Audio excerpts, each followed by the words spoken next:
Hello, Thomas Crockett here. Welcome to my storytelling channel. Here's one called Sleeping with San Francisco Pigeons. It was the summer of 1975. I was 21 years old. I stood in San Francisco for the first time. I had hitchhiked from New York, taking with me little more than my ponytail and a knapsack of insufficient clothing. I was dirty, tired, hungry. I had slept in parking lots, in grassy fields, in cars, everywhere but a bed. But it had been okay, given my age, the times, and the dream of San Francisco that fueled me. Warmth, sunshine, pretty girls who wore flowers in their hair and flashed peace signs, the sounds of guitars, flutes, and banjos. What I found in place of utopia was something very different. For starters, the weather didn't cooperate. A wind blew from the Pacific coast, and with it a cold, overcast sky, in the middle of July no less. Too cold to be outside. I wanted a bed for a change. I saw a sign, Hotel Eddy. If it offered a reasonable price, I'd stay there. A wild-eyed man wearing a hooded sweatshirt approached me. "Welcome to the Tenderloin," he said. "I am the resident troll. To enter, you must pay." He held out a hand darkened by dirt and grime. His clothing smelled of dried vomit. 50 cents, he said. I brushed past him. He reached for my knapsack, slipped and fell. Barely conscious people were strewn in front of the hotel, some asleep, their hands open. I smelled their rank smell. Was this really San Francisco? Had I traveled 16 days and 3,000 miles foregoing sleep, meals, and bathing for this? To see what I could have stayed home in New York to see in Times Square, surrounded by smut and degradation, the lower depths which the devil had created in one day. As I stepped past the freeloaders, one of them yelled, "Hey, hippie boy, you're late for the party." Inside, behind a desk, stood a woman, so thin she could have been a cardboard cutout. She looked like someone who had been rinsed and spun by a cycle of drugs and drink and too many dances with the devil, who now appeared to reside inside her hollow, carved-out eyes. The flesh beneath those eyes swelled like an overripened fruit. Her light brown hair had begun to thin at the top of her scalp. That which remained hung in loose, greasy strings. The skin on her face and arms showed spotted marks. She could have been 40 or 80. I knew only that she lived in a dark place. I should have walked out, but to where? The rolling fog, seen through the lobby window, crept like an animal, breathing its chill. She opened her mouth to speak, and beyond her lips I saw a cavernous, dark hole, minus teeth. She wanted to know what I wanted. "This is a hotel, isn't it?" I said. "Maybe it is," she said. "It depends." "On what?" I asked. "Whether you have money," she said. I asked how much it cost for a room. I watched her swallow her lower lip, massage her cheek. She said $2 without her, $5 with her. She puffed her whiskey breath on me. I waited for her to smile, to call it a joke. "What's the matter?" she said. "Cat's got your tongue?" I told her I wanted just the room for $2. "You don't want me for an additional $3, she said. She ran her fingers through her scarce hair as if to doll herself up. "You must be cheap." I stepped back from her breath. I told her I was tight on money. "How about $2 extra then?" she said. I told her I couldn't spare $2 more. She exhaled a puffy breath. She said under no condition would she give herself away for free, in case that's what I thought. I said I understood and didn't expect anything for free. "So, you don't want me?" she said. "It's nothing personal," I answered, "but I need to sleep." "Fuck you too," she said. I turned around, looked once more outside at the creeping fog. I felt trapped, held both behind and in front of me. I took out $2 and held them out to her. "Can I please have the room?" I asked. She snatched the bills from my hand and gave me the key to room 305. "It's your loss, you little shit," she said. I walked the 3 flights to my room. I opened it and saw pigeons. They flew in circles, flapped their wings against each other, grunted in their pigeon language. Even Hitchcock couldn't have created this scene. These birds, 6 of them I counted, were not actors from a quiet fishing harbor in Bodega Bay. They were San Francisco pigeons from the grit and grime of the Tenderloin, minus manners, evident by the bird shit speckled on the bedspread, windows, and walls. I went downstairs. A couple of people who had been on the sidewalk now populated the lobby. An old, white-bearded man scratched his sleeveless arms and moaned. He asked me if I could spare a quarter. I told him I had spent the last of my money on this hotel. A woman drank from a pint-sized bottle of liquor. She cackled, "Woo-hee!" after she sipped at it.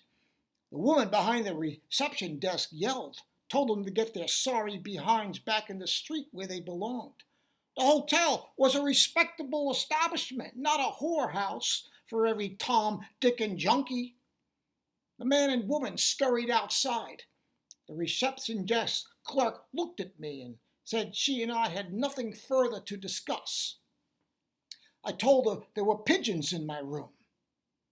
"There's pigeons in most rooms," she said. I smelled her sour smell as she wet her lower lip. "They live here.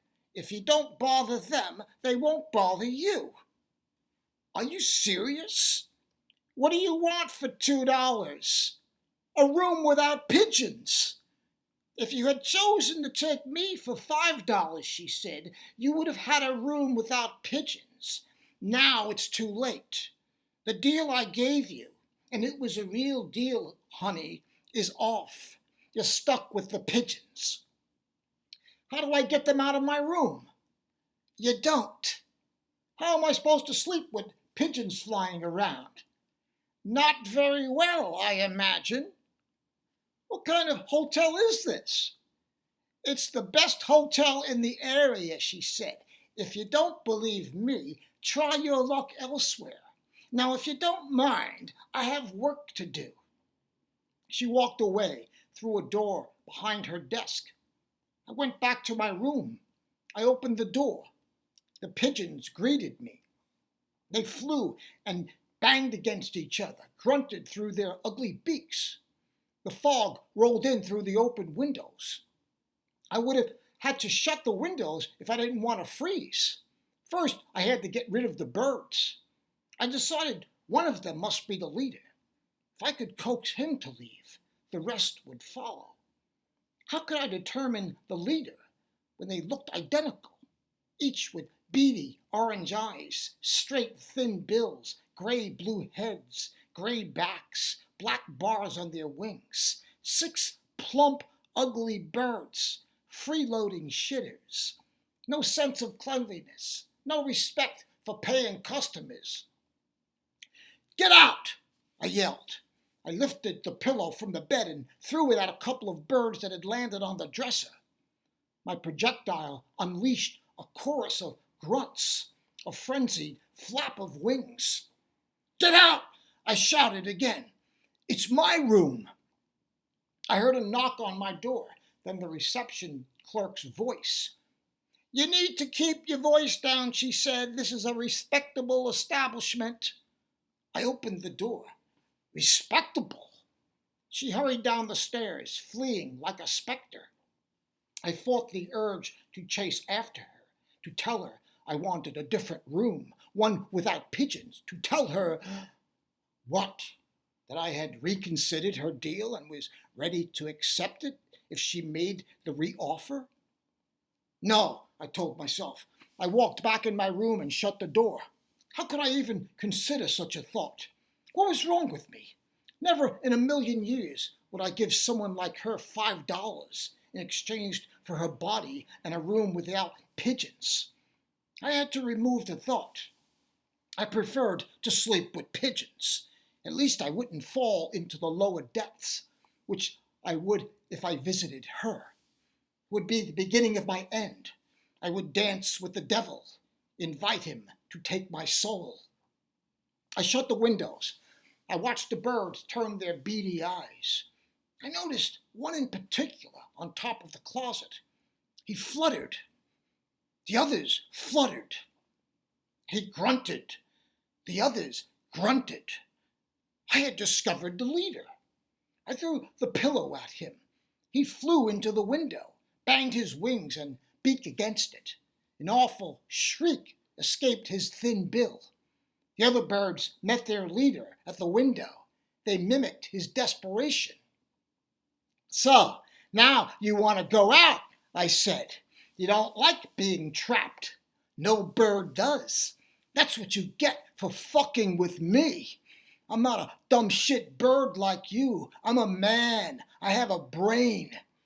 The leader continued to peck at the glass until all 6 birds pecked and grunted. I held the pillow. I crept closer to the lead bird against the shut window. With one hand, I pulled the window up, and with the other, I shoved the lead bird out. He flew out. I watched the other birds react in a frantic flurry of beating wings and screeching cries. I said, "Go follow your leader, you dumb shit birds." I smacked the open window with the pillow. "Go!" I shouted. One by one, they flew out. I shut the window. I would have closed the drapes, but there weren't any. Without the fresh, foggy air, the room smelled musty and stale. The layers upon layers of dried bird shit didn't help. I thought I might suffocate. So be it. At least I was alone. At least I had outwitted the birds. I had won my solitude. I pulled the dirty bedspread off the bed. I threw it in the hallway on my way to the communal bathroom. Even there, a lone pigeon sat on the windowsill and watched me do my business. I bid him adieu as I flushed. I didn't bother to take out my sleeping bag.